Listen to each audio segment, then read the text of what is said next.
On behalf of the University of Strathclyde, I'd like to extend a very warm invitation to you to this graduation ceremony for the conferment of degrees. Today is a very special day in the university calendar. Because it's a graduation day, it makes it a day of celebration for our graduates, for their families and friends, and indeed for all of the staff of the university. And I can't think of a better venue in which to start that celebration than here in the Barony. In the United States, they refer to these events as commencement ceremonies, as they use them to signify the beginning of a new journey as opposed to an ending. And it is in this spirit that we also celebrate graduation at the University of Strathclyde. Now, in a few moments, it will be my privilege to cap each of our graduates as their name is called out and they come up on stage to receive their award. The capping tradition has its roots in ancient China, and it's recognised as a rite of passage and as a mark of achievement. And for each of our graduates once capped, this signifies they are now part of a community of scholars at the University of Strathclyde that can stretch back over 200 years to the Scottish Enlightenment, so they'll be in very good company. At the start of this afternoon's ceremony, we also have the conferment of an honorary degree. And these are awards that are made by the university to recognise the particular contributions that someone has made in their career. And we'll find out a little bit more of those contributions in a short while. At the close of graduation, we have a reception over in our Lord Todd building to which everyone is invited to come along and to celebrate. We also hope to have an academic procession from the Barony over to the Lord Todd. This will depend upon the weather, and it's looking good just now, so fingers crossed we're able to do that when we close the ceremony. In the meantime, I hope that you enjoy the ceremony, and when you see your loved ones come on stage to receive her or his award, I would strongly encourage you to celebrate. These occasions don't come round very often, and we have this hall all to ourselves this afternoon, so let's make the most of it. I now formally declare that this congregation for the conferment of degrees is open, and I invite Professor Jennifer Davidson to present our honorary graduate to receive his award. Thank you.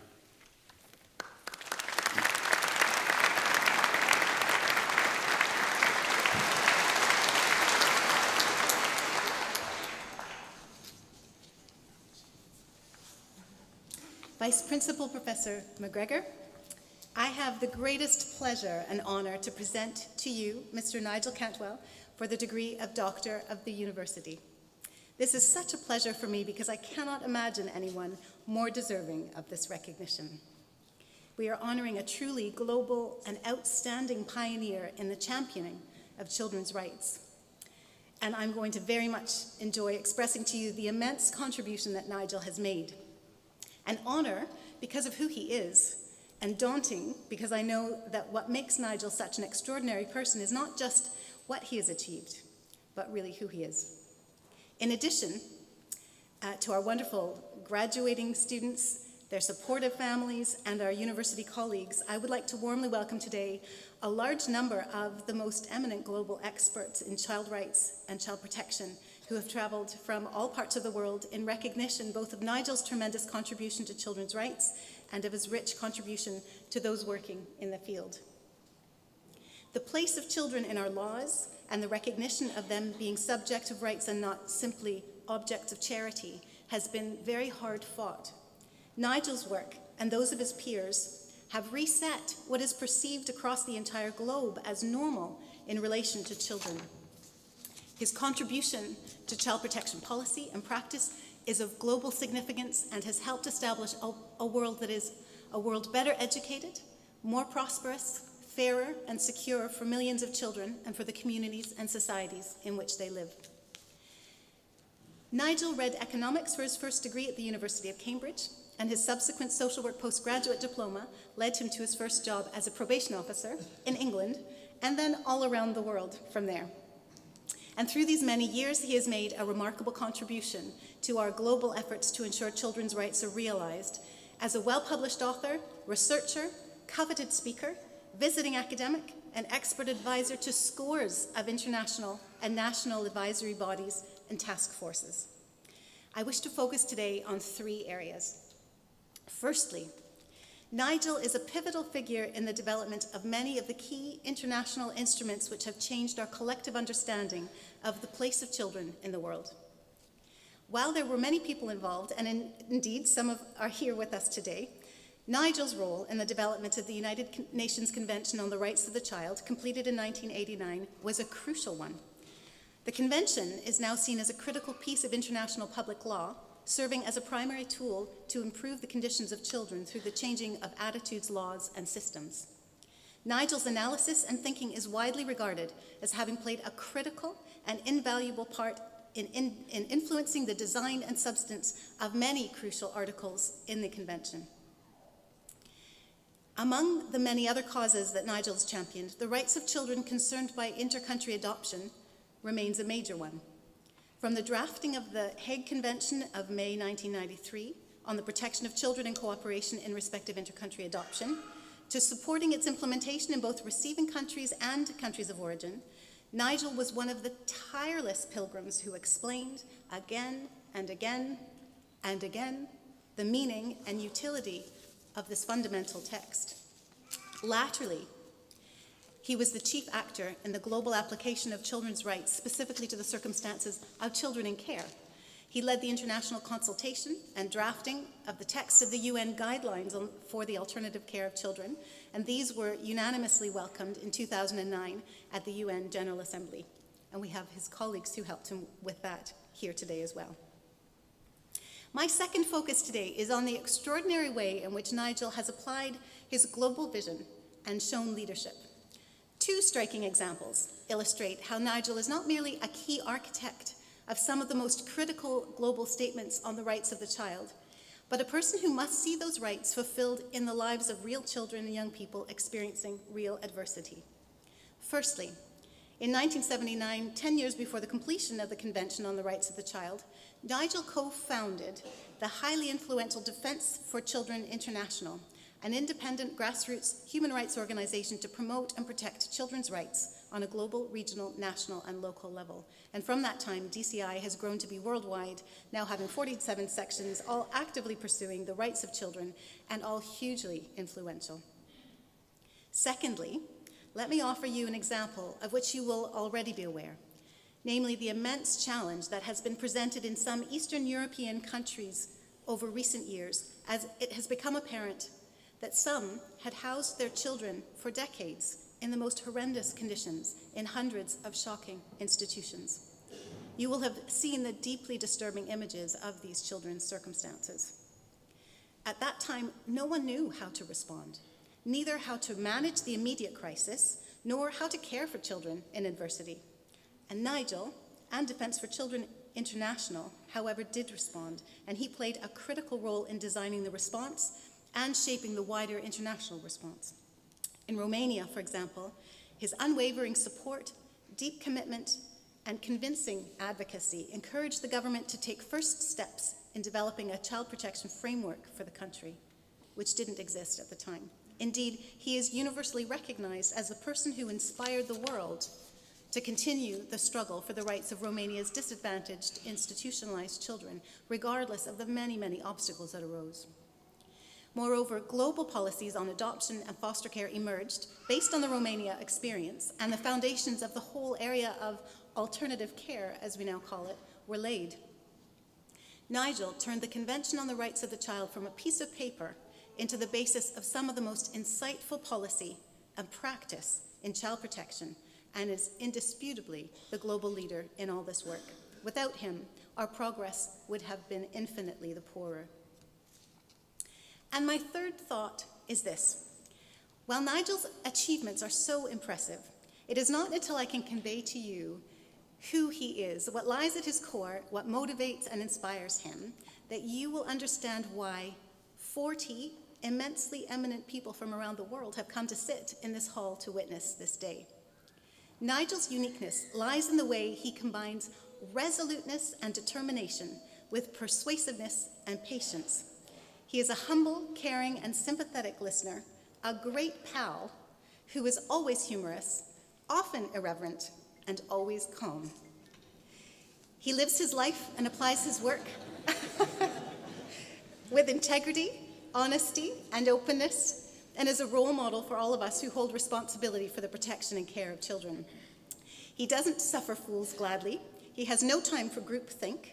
He cuts through rhetoric and sentimentality, challenges uncritically accepted assumptions, and has absolutely no time for anyone's attempt to take a position that is unnuanced, black and white, in the face of the real complexity of children's rights and their application to real lives and systems. He has a fierce intellect, an open mind, and takes positions of principle. He is what in Scotland we call a true unfearty, someone who speaks out without constraint and challenges any infringement of children's human dignity. Before I finish, I feel I need to also acknowledge much closer to home the huge influence that Nigel has had on the development of our work at Strathclyde. Indeed, his inspiration, outstanding guidance, and technical expertise have contributed powerfully to our work in the field of child rights and child protection, notably within the Centre for Excellence for Looked After Children, or CELSIS, and especially in our development of a set of international implementation tools for the guidelines for the alternative care of children.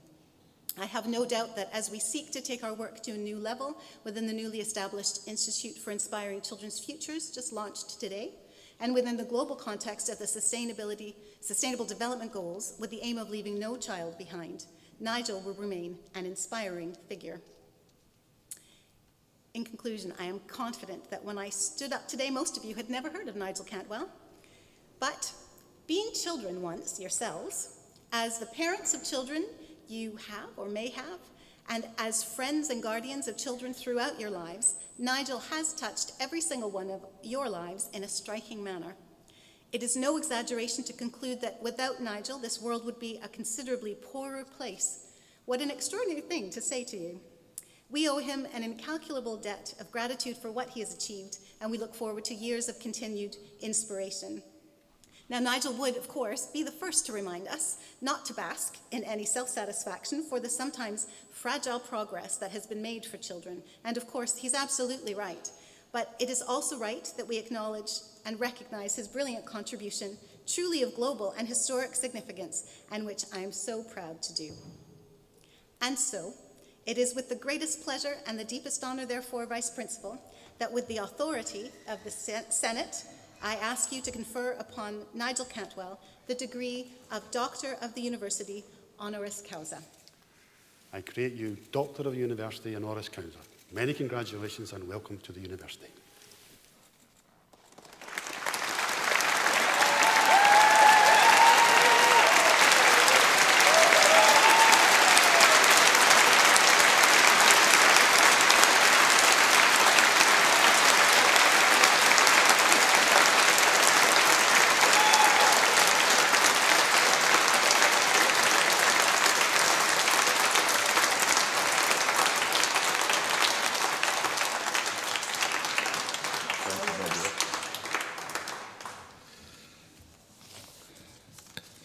Vice Principal, students, I should say first of all, other authorities of the university, students, parents, friends, colleagues of mine who effectively have come some way for this moment. I only have a short opportunity to speak to you at this time, but I did want to say a few words.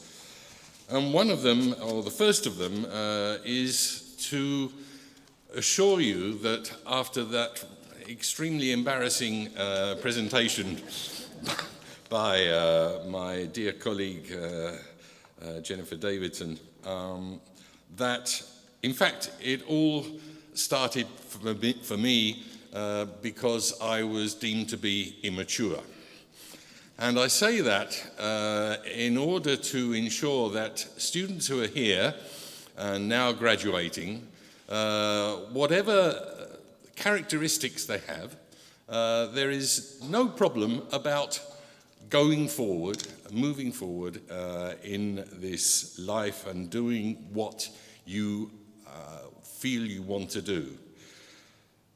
I was considered immature when, as Jennifer Davidson recalled, I applied to the University of Cambridge, And during the interview, or after the interview, the professors who were interviewing me said, yes, we'll offer you a place. So I thought, fine. And they said, but you will have to do a year getting to know the world because you are not yet sufficiently mature to take a place here. And of course it was rather hard to swallow at that particular point, but nonetheless. And it was also a time before the now ubiquitous gap year. That was not a phenomenon that was known in the 60s. And so they suggested that I do voluntary service overseas, which I applied to do and did. And I was sent to Algeria for a year-long teaching assignment. Algeria had just got out of a long war for independence, which they acquired in 1962, and we were in 1964. So it was just 2 years after the end of that particularly violent conflict, and I was sent to a town called Sétif, which had known a massacre, among other things, a massacre of immense proportions during that time.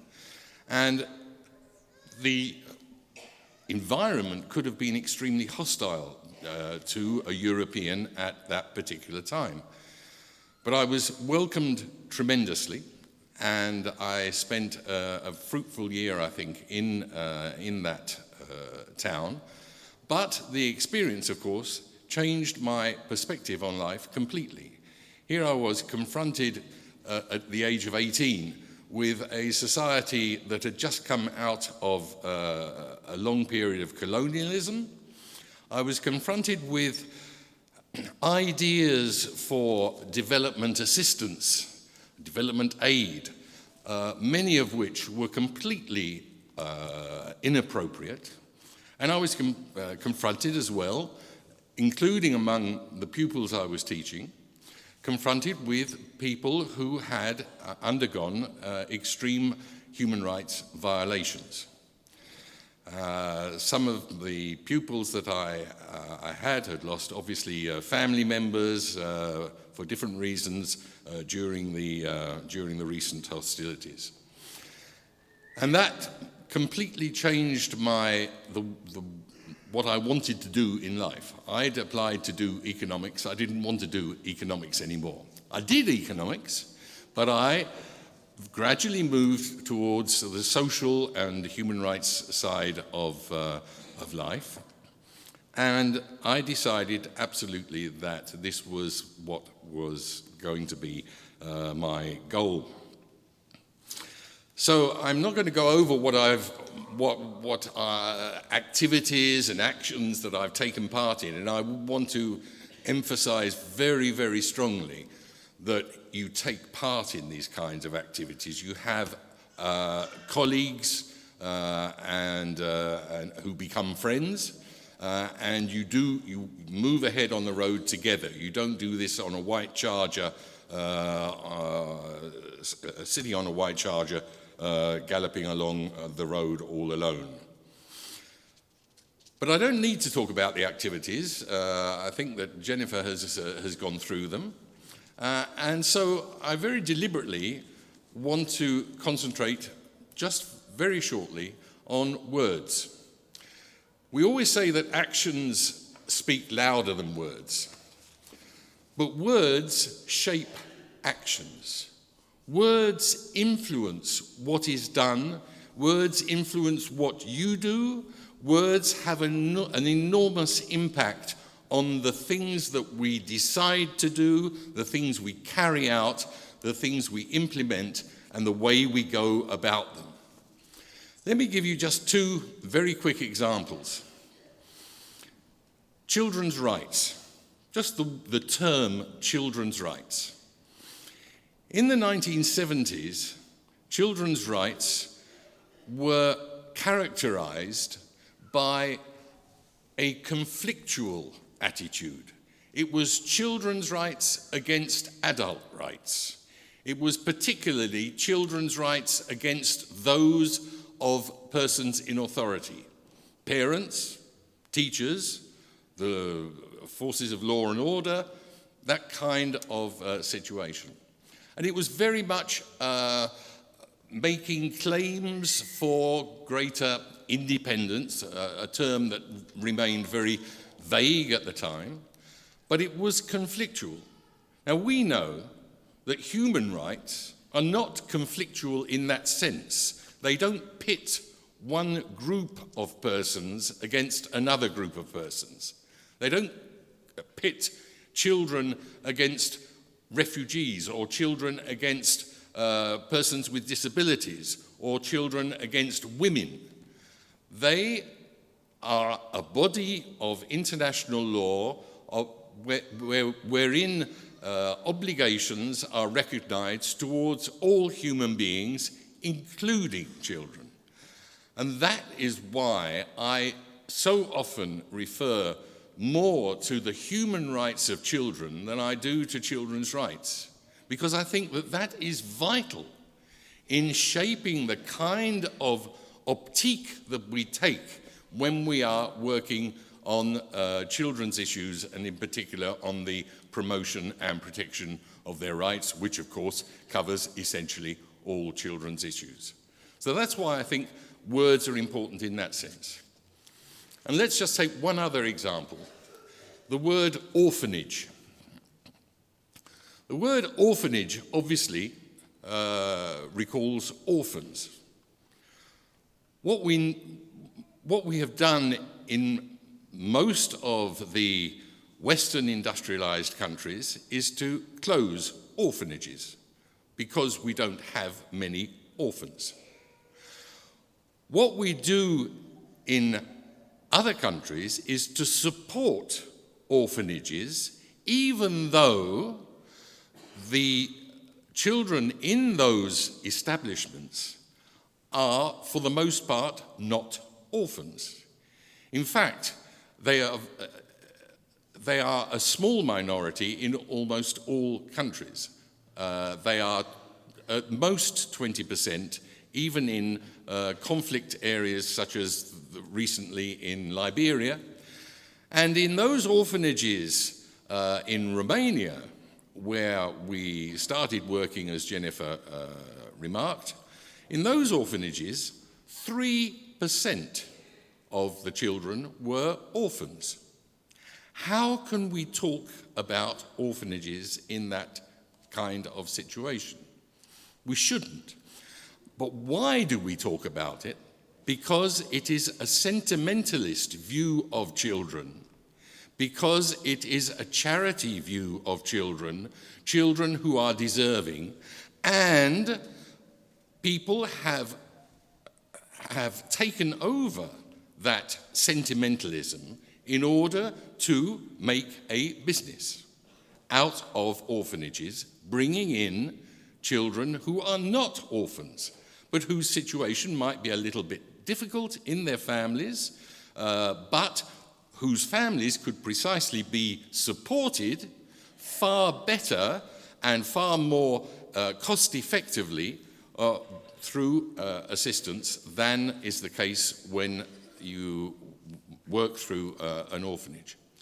My message is very clear. First of all, I never talk about orphanages. I talk about residential facilities.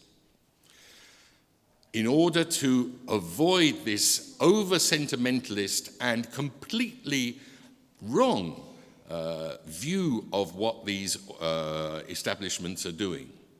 And secondly, because a lot of young people are often invited to undertake volunteer work in these orphanages, particularly in countries such as Cambodia, Nepal, and some African countries.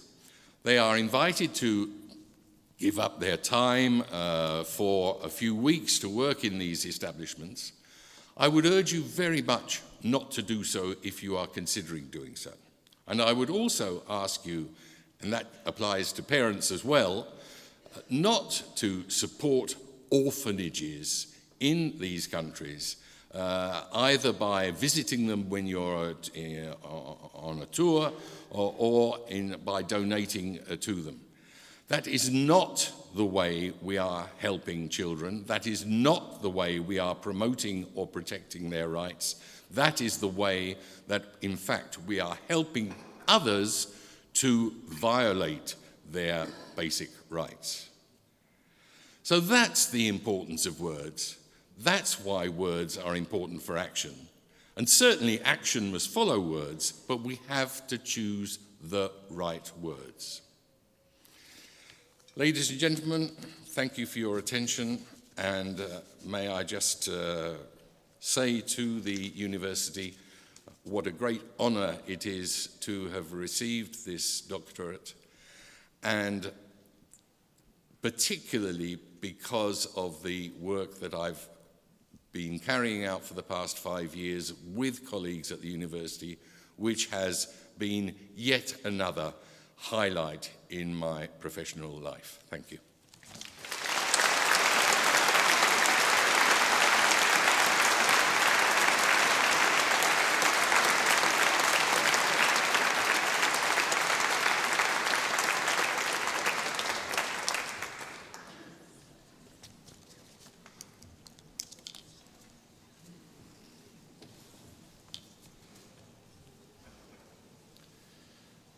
Vice Principal, in the name of the University and by the authority of Senate, I present to you these students. For the degree of Doctor of Philosophy in Psychology, Claire Wilson.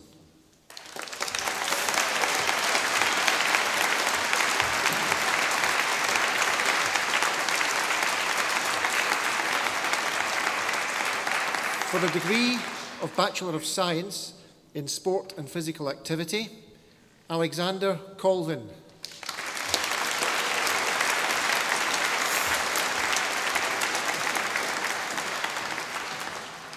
Michael Green.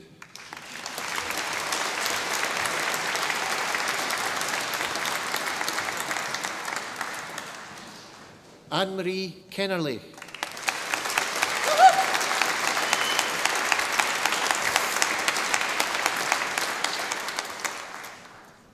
Adam Maxwell Houston.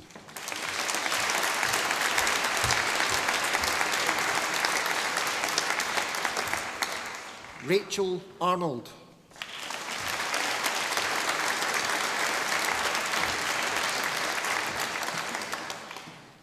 Rose Catherine Ashmole.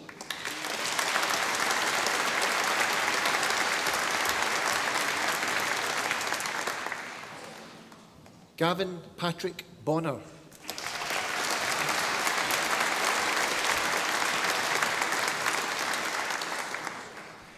Abby Brennan.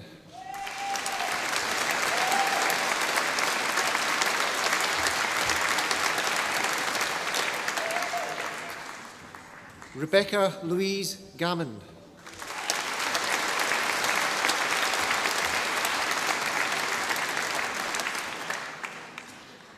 Cara Gilchrist.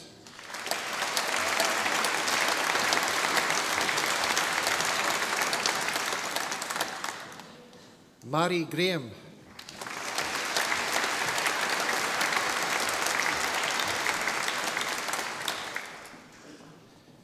Anthony John Holmes.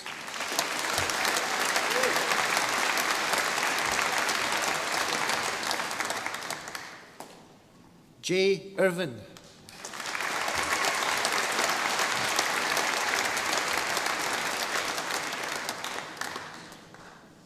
Kirsty Kerr.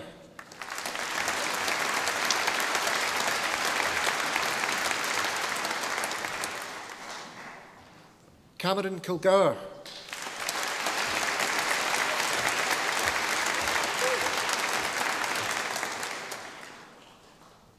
Hayley Lang.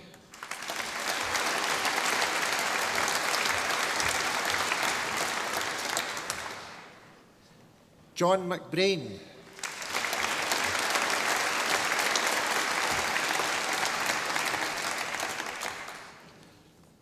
Conor McGregor.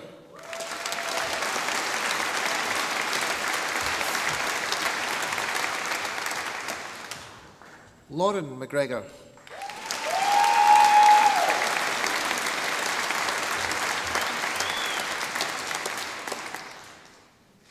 John Mark McPherson.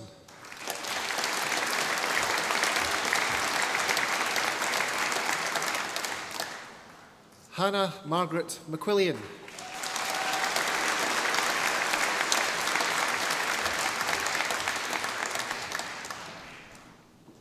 Duncan McVitie.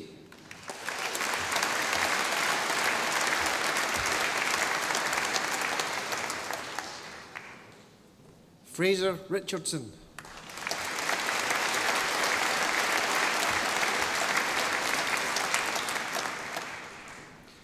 Gemma Danielle Robertson.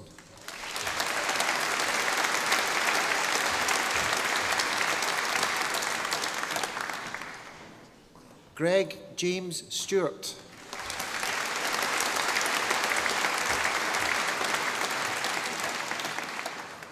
Ryan Wesson.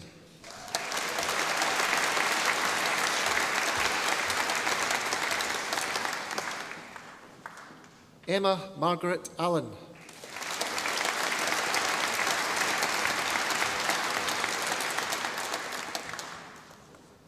Nicole Jane Brown.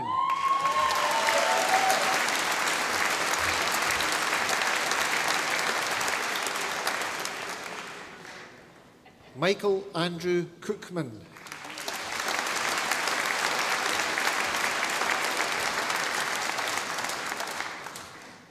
Christopher James Farker.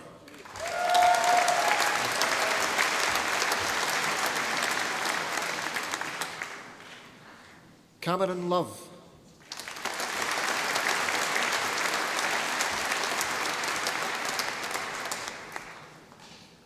Catherine Helen McFarlane.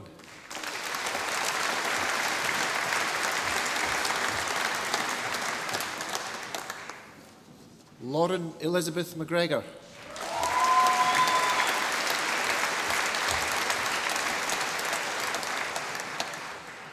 Cameron Nielsen.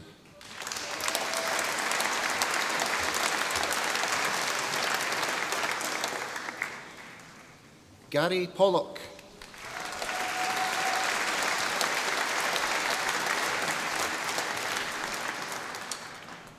Cavan Riley.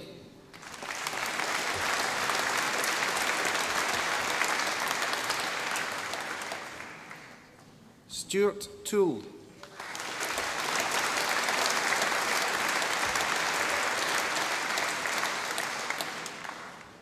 Shanine Urquhart.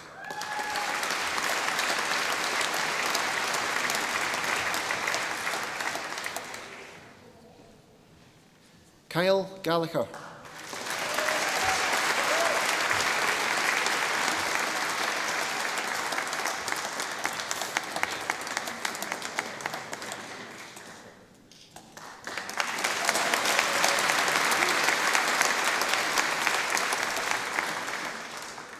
Fiona Louise Bruce.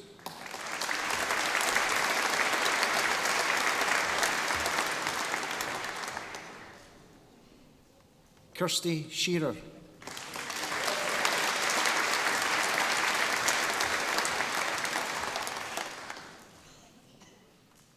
In Speech and Language Pathology, Jennifer Ruth Lona Cooper.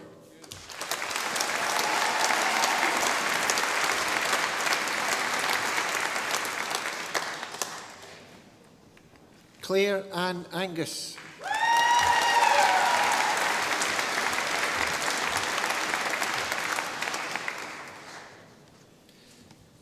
Ross Bremner Campbell.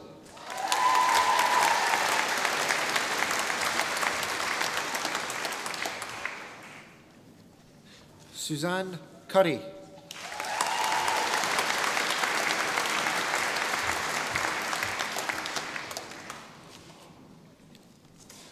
Hannah Frances Farker.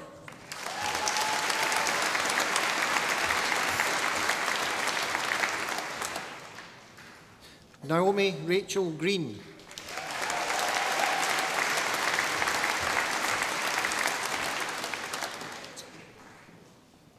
Emma Jean Harkness.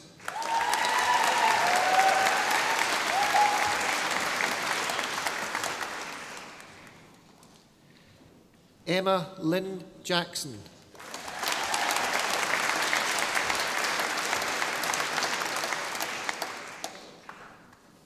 Emily Jane Kirk.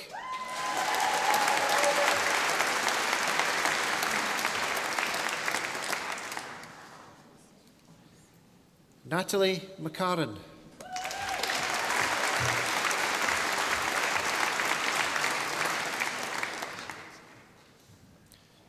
Kira Ellen Mackenzie.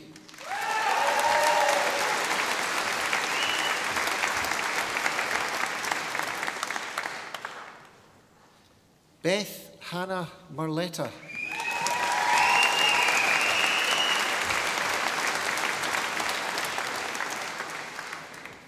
Lindsay Emma Muir.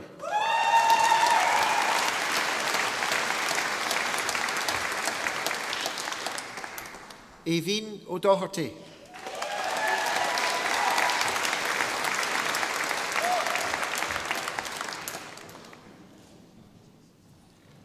Emily Jane Saville.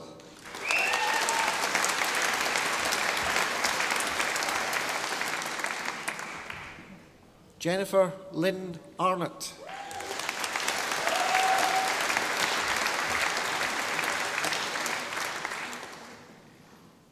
Pamela Bolton.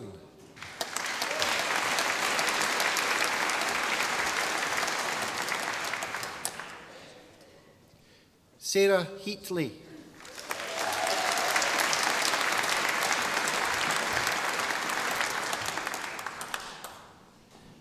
Jamie Madden.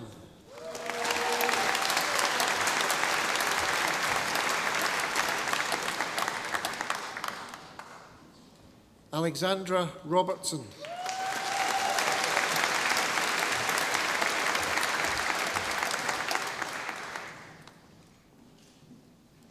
Lindsay Weir.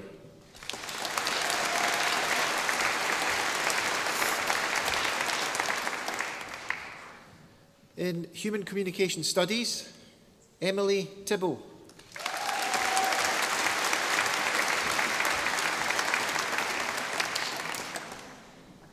For the degree of Bachelor of Arts in Education and Social Services, Maria Louise McGinley.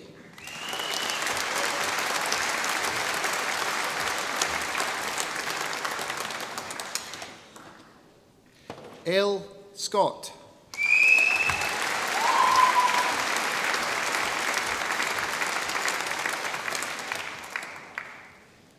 Susan Brisbane.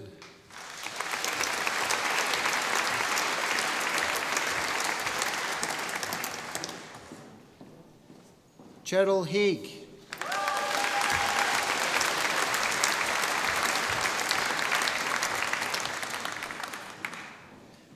Marion Tedford.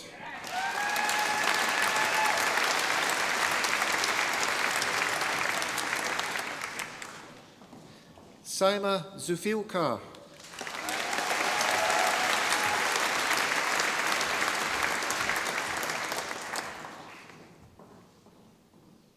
Rebecca Sajid.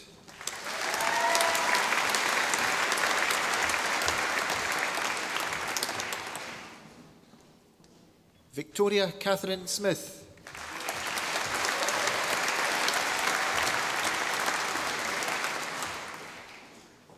Michelle Anderson.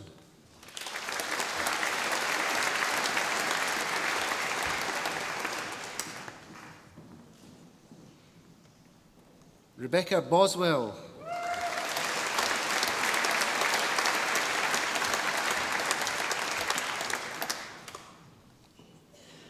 Rachel Webster Buttar.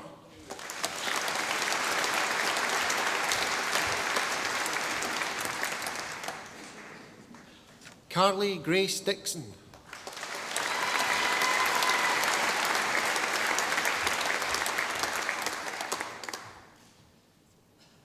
Jennifer Dugan.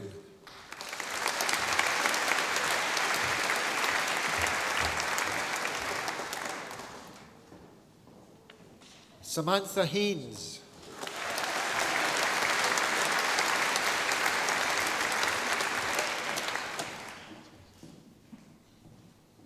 Nicole Lafferty.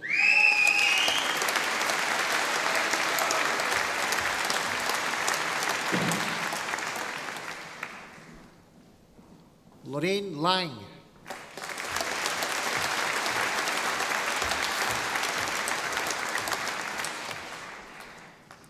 Lynn McColgan.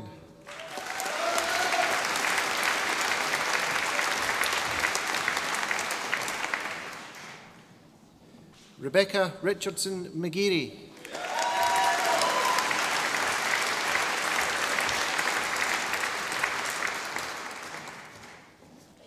Charlene McLean.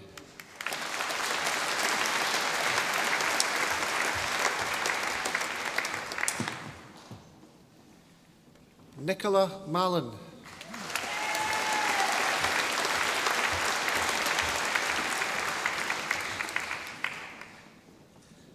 Rachel Mulhall.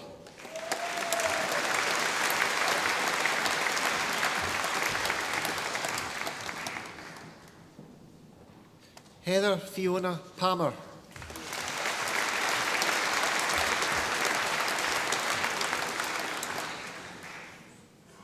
In psychology, Kimberly Barnes.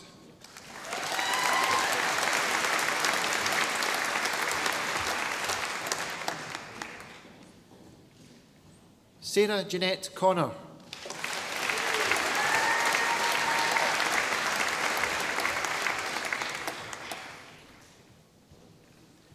Lisa Galbraith.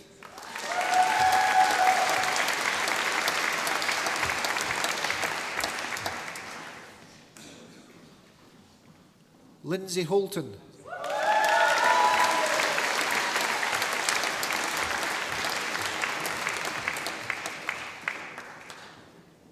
Holly Ann Margaret Hughes.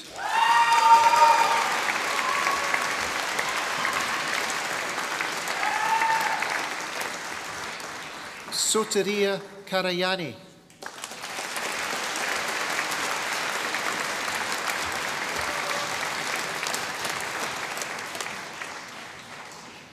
Anna Elizabeth McIver.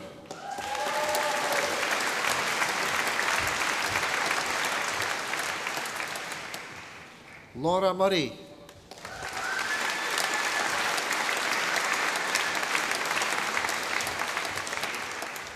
Matthew Murray.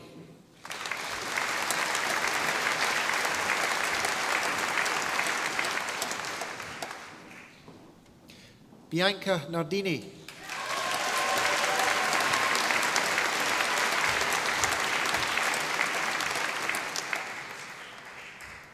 Abigail Patterson.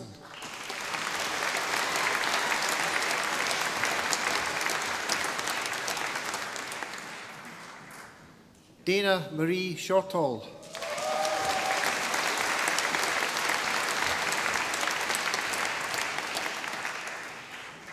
Barney Stark.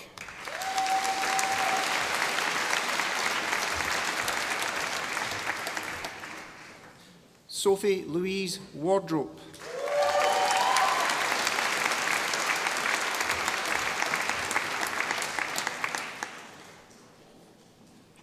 Alice Wilson McFarlane.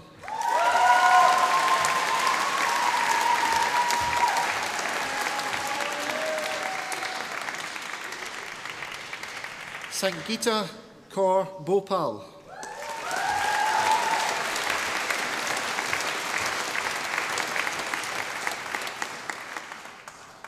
Zoe Alex Black.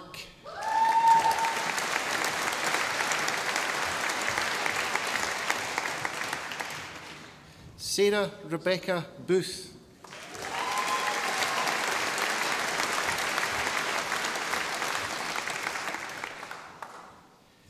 Claire Brown.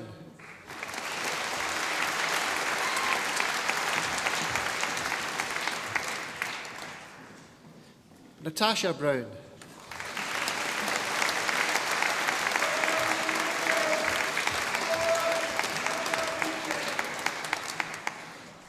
Eleanor Rhoda Christie.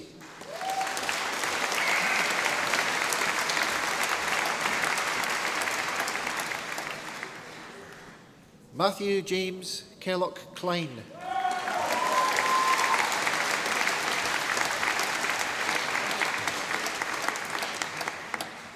Samantha Coughlin.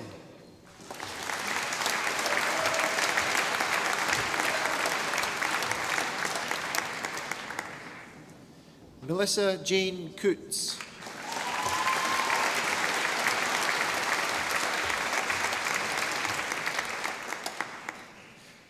Gemma Ashley Coish.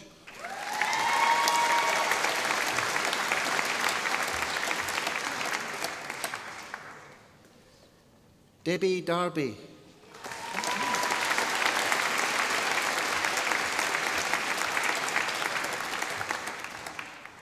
Caitlin Divers.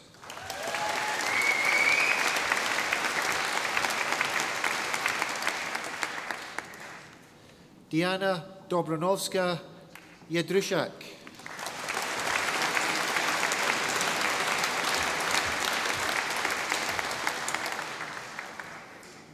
Caitlin Ainan.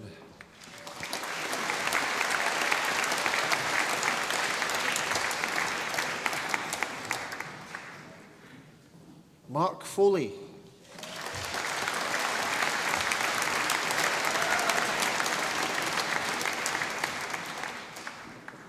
Tegan Fraser.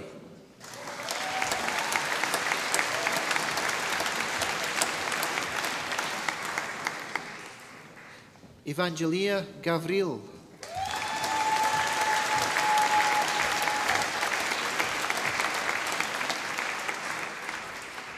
Andrew William Glass.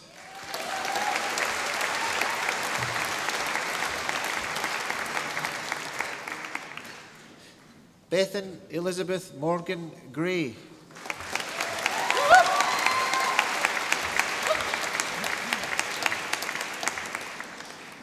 Jamie Howitt.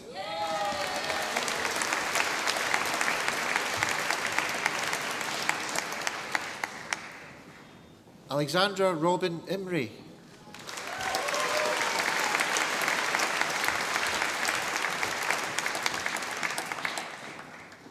Eve Hannah Johnston.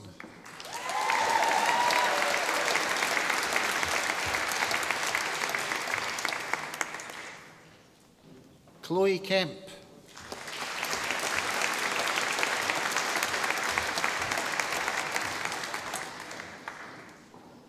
Gillian Kerr.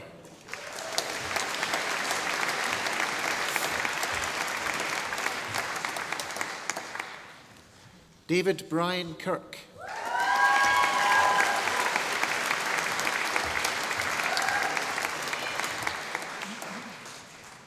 Emma Lois Law.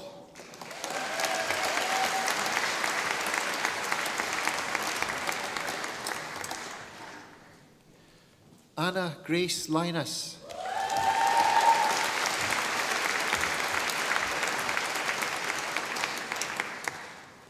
Rachel Claire McCartney.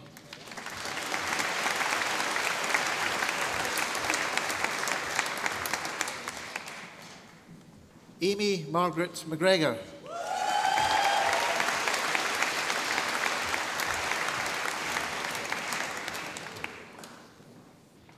Amy McMurdo.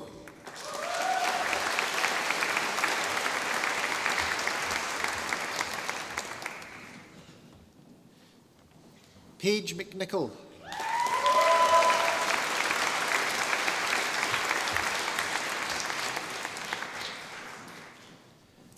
Sarah Jane McWoney.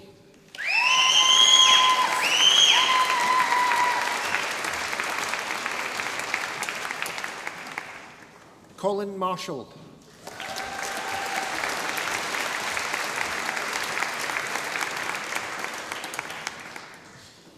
Heather Louise Martin.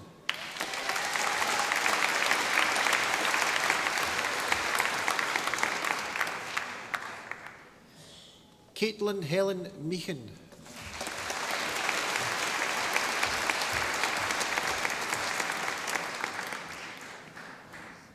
Robin Karen Miller.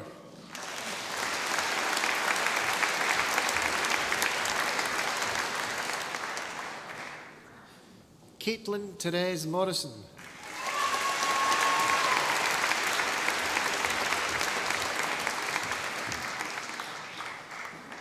Alison Murphy.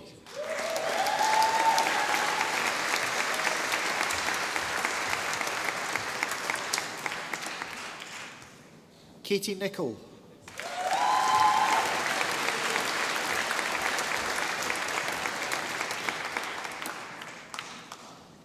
Nicola Radigan.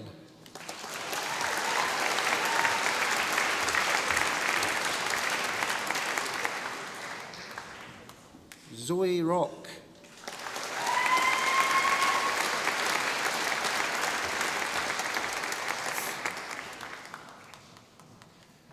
Kaylee Mae Mackenzie Scott.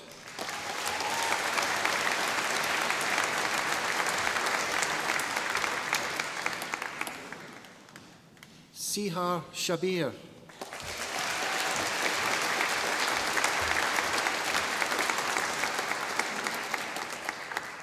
Saira Siddiq.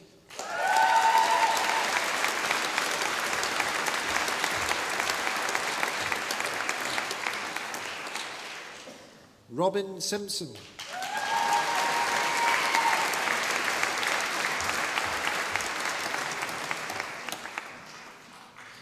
Corinne Jane Smith.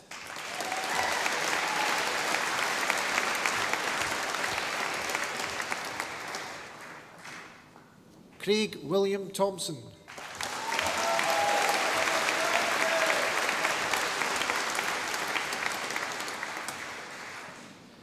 Aisling Uniac.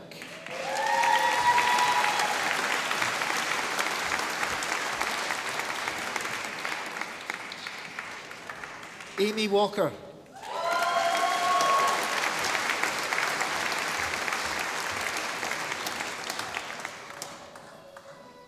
Beth Carol Wilson.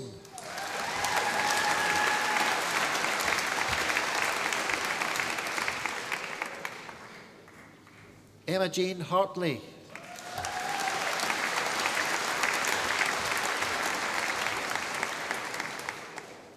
Myrid Rian McCall.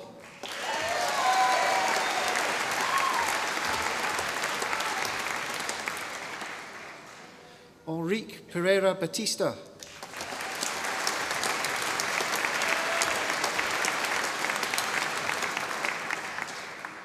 Lauren Pike.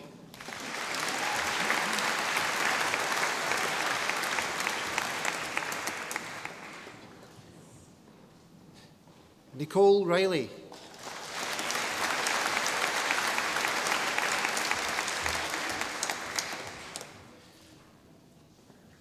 In Psychology and Education, Stephanie Elizabeth Craig.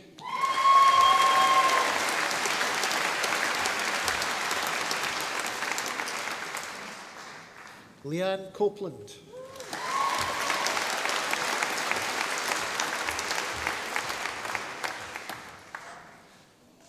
In Psychology with Education, Laura Stewart.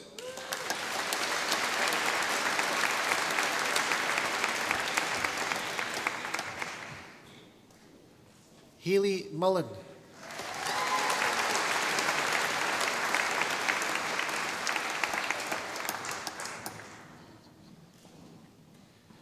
In Psychology and History, Sally Foote.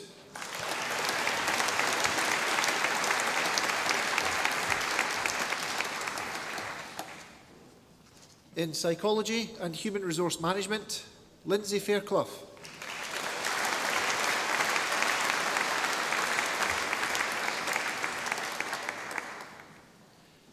Caitlin Marie Fee.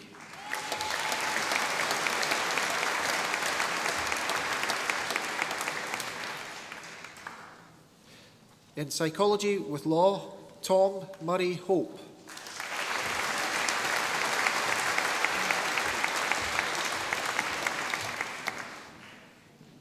In Social Work, Niamh Duffy.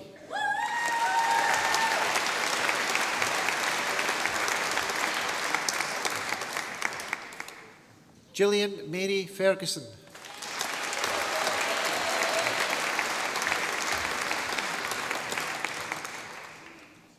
Nicola Hunter.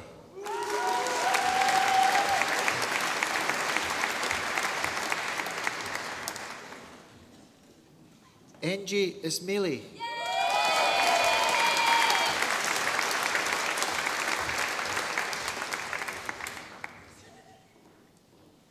Melanie Dorothy Ling.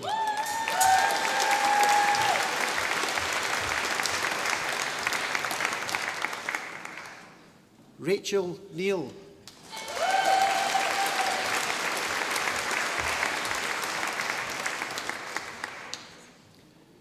Edith Wycherley.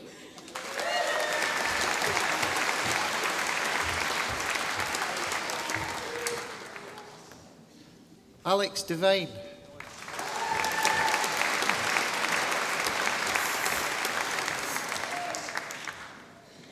Nicole Fury.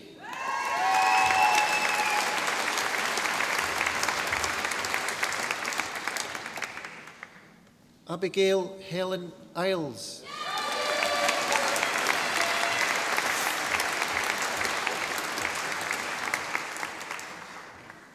Caitlin Ruth McQuaid.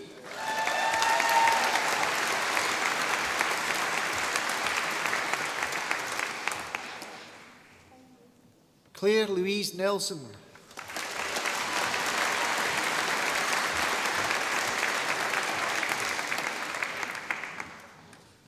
Gemma Ann O'Brien.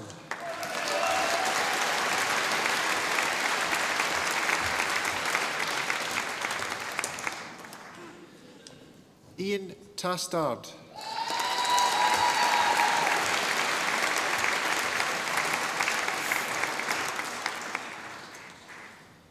In Applied Social Studies, Jens Bittman.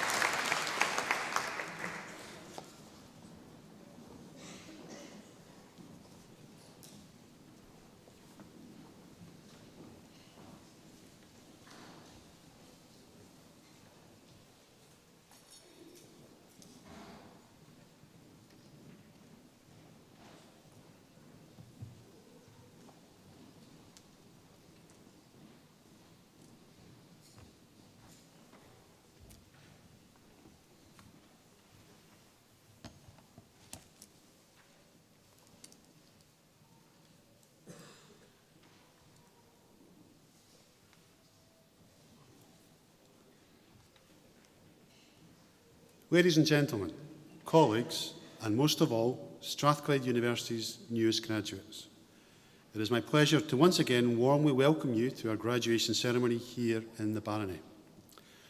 Quite rightly, our graduates have been centre stage, and I would like to begin my address by congratulating all of you once again on your academic achievements. Your hard work has paid off, and this has now been recognised in front of your families, friends, and the staff who taught and supported you during your time at the university. And under the lights of this magnificent venue, we celebrate your efforts and your achievements. Well done indeed.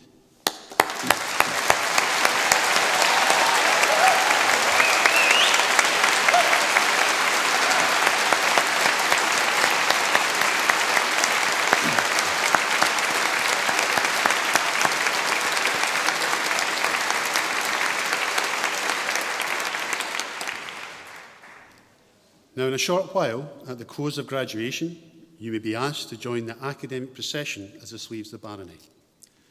This invitation actually symbolises the fact that you are no longer students, but now full members of the academic community of Strathclyde, a community that numbers over 170,000 individuals. The class of 2017 is graduating at a time of considerable change in Scotland, in the UK, and globally, and challenges lie ahead for us all. But as a member of the Strathclyde family, you belong to a large and growing worldwide community with a shared ethos of tolerance and understanding and a desire to make a positive difference. I hope that the memory of today is something that will stay with you wherever you go and whatever you choose to do in life. We will keep in touch with you through our alumni team, and I would ask that you also keep in touch with us. Let us know what you're up to, what you think about what we are doing at the university, and what you would like to do to help future generations of students.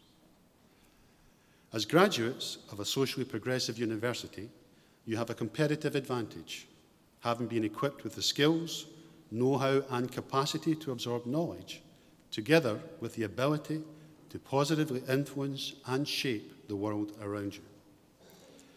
Nelson Mandela once said that education was the most powerful weapon you can use to change the world. Do not underestimate this power or your responsibility to use it well.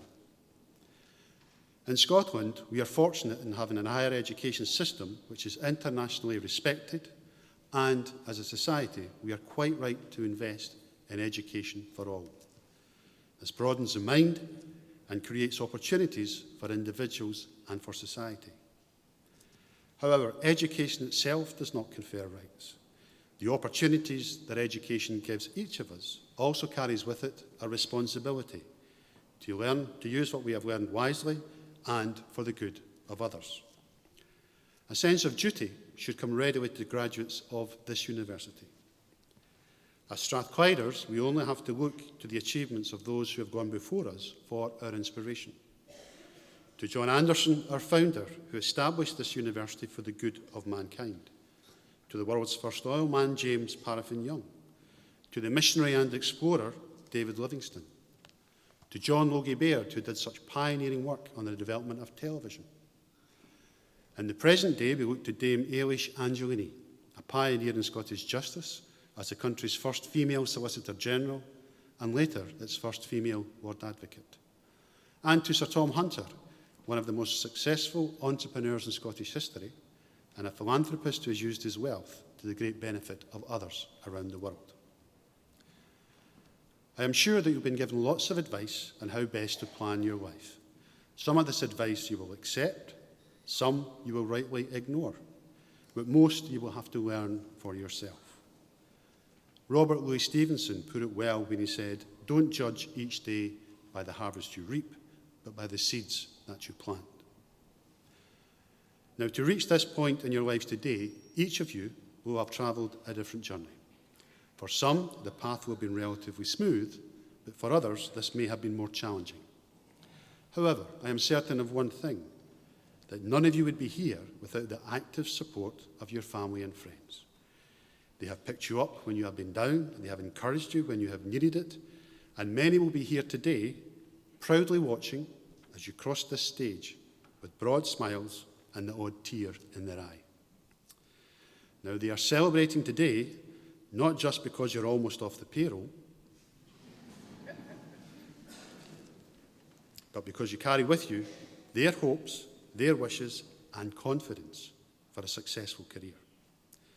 For the past half hour or so, their applause has rung in your ears as you each in turn cross this stage to receive your awards.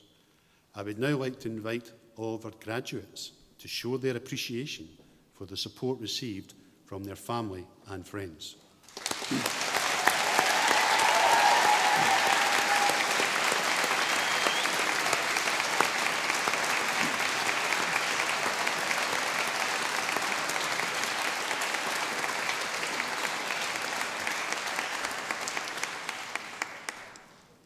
I touched earlier on some of the key figures who have created and shaped the University of Strathclyde. And you can tell a lot about the values of an organisation by looking at its roots.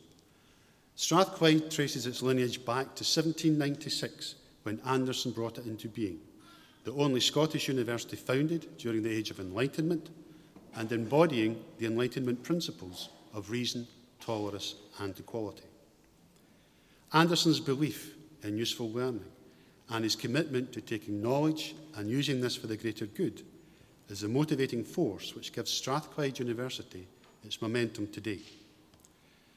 This can be seen in our pioneering law clinic, where our students provide support and representation to people who cannot afford legal advice.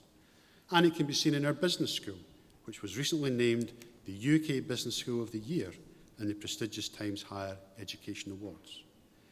It can also be seen in our £89 million Technology and Innovation Centre, which is transforming the way in which academics collaborate with business, industry and the public sector to bring global competitive advantage to Scotland.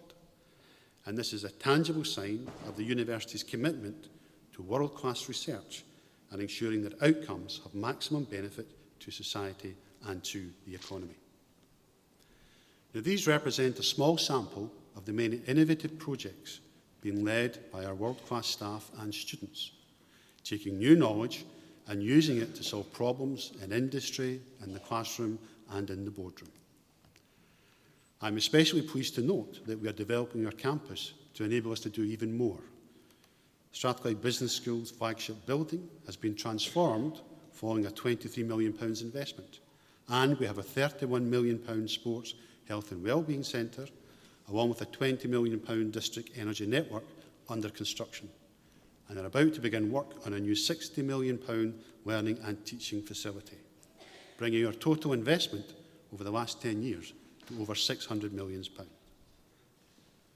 So too has it been a year to celebrate in the faculty. Professor John Riley of Psychological Sciences and Health led a high-profile study which challenged conventional thinking about physical activity in children, finding that this may start to tail off as early as the age of 7, rather than during adolescence, as widely believed. Strathclyde's Law Clinic, their executive committee, won in the Team of the Year category of the Herald Society Awards. Professor John Curtis of Government and Public Policy once again helped huge audiences better understand the election process, and his exit poll got it right once again. The Faculty Centre for Lifelong Learning is leading Strathclyde's Age-Friendly Academy, which is promoting the contribution of older people in the workplace and in the wider society. Education alumna Amy Buchan won the General Teaching Council for Scotland's George D. Gray Award for the best assignment by a B.Ed student in Scotland. And this morning, we launched the Institute for Inspiring Children's Futures, which is led by our Centre for Excellence for Looked After Children in Scotland and the Centre for Youth and Criminal Justice. This institute has been established to support children and young people around the world in achieving their potential in life. These are just some of the many contributions being made by your staff and students in humanities and social sciences. Strathclyde is being increasingly recognised as a place where things happen, and this is why our graduates are so highly prized by companies and organisations looking to recruit the best talent to drive their businesses forward. Scotland punches above its weight across the board, and the future of Scotland will be built upon the quality of its graduates. Regardless of their discipline, all of our students learn how to be innovative, enterprising and creative, and they make a real difference when they go out into the workplace. So wherever your career takes you, always remember that as a Strathclyde graduate, useful learning carries with it responsibilities that go beyond academic scholarship. And finally, let me offer my sincerest congratulations to you all once again on your achievements, and I hope that you enjoy the remainder of what is a very special day. Thank you.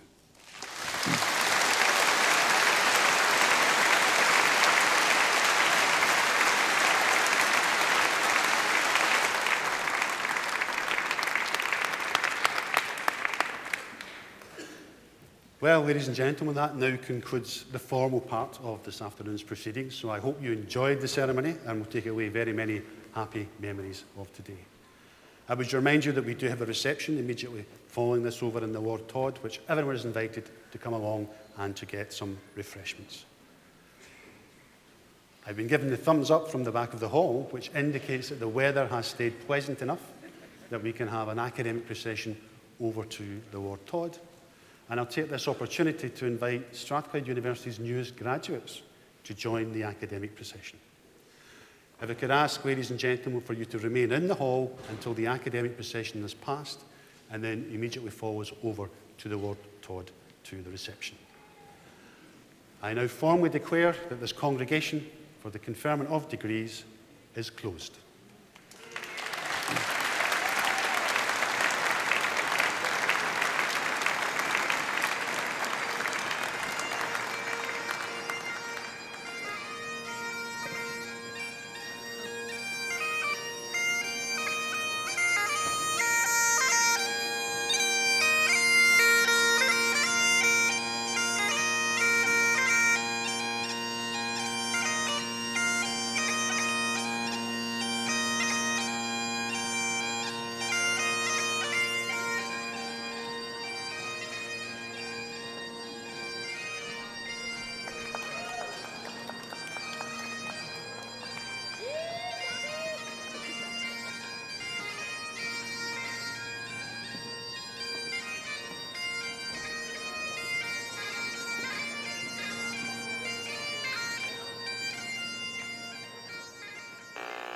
Thank you.